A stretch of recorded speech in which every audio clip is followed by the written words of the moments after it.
Hey everybody, I'm Dr. Diane Mueller, mold and Lyme disease survivor, and in this video we're going to talk about mold and emotions. Now, I had a client just today tell me about walking into her work and getting PTSD, feeling short of breath, feeling headachy, but knowing it was a clean environment and still having mold-related symptoms come up. And this is a really important topic because when you've gone through major health issues, you've gone through a trauma.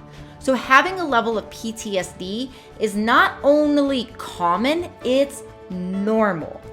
When I first was going through mold illness, I would find that after I was healed, I would get on a plane in order to go to, travel around the world wherever I was going. And I would wind up finding I was getting heart palpitations. I would break out in sweats because I just was so scared to travel and be in a moldy place and feel those symptoms that basically made me feel like I was dying. So what do we do? So one of the first things we do is we actually acknowledge that if you are suffering from mold illness, if you're suffering from chronic disease, you have suffered a trauma. And some people don't have emotional responses to that, but many people, in fact, most people do. So the first thing to do if you have mold illness and you've suffered from it and you are worried about traveling and all of that is to give yourself compassion. Make sure you don't gaslight yourself and tell yourself that you should be different or that this is a horrible way to think and what's wrong with you and why can't you get out of this, circular thinking about being scared. Make sure you're not doing any of that. If you catch yourself doing that and catching yourself giving yourself a hard time, whenever you catch yourself, that's a good time to change it. Meaning, the moment we can start to change the moment we catch what we're doing is the moment we can make change.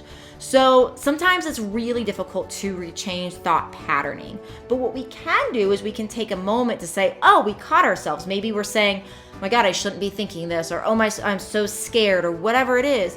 When we first take a moment to acknowledge ourselves and acknowledge the pain and the trauma and everything we've been in and tell ourselves this is freaking normal. It is normal to feel scared. It is normal to travel and not know what we're going to do and where we're going to stay and all of these things.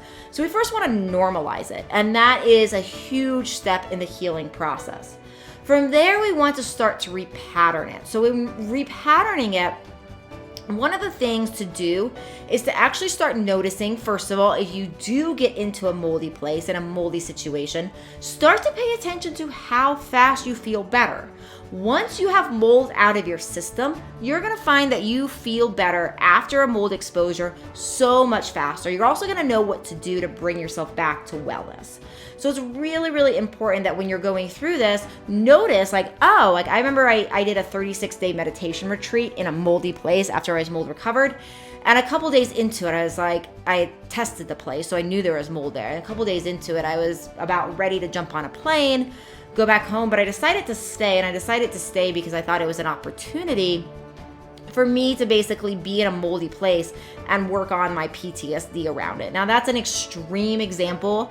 Definitely don't need to do anything that extreme, but as you're around mold, if you smell it, if you have symptoms, pay attention once you're healed, especially to how quickly you recover from those mold exposures, because it's going to be so much faster before. And what you're training your brain when you're noticing that, you're training your brain that this is not the same situation, that your body knows what to do, that you know what to do.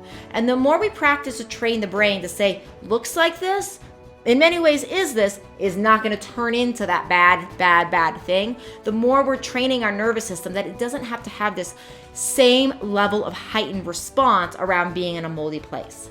So more on emotions later in another video. Again, subscribe to this if this is interesting to you. I'm Dr. Diane. See you in the next video.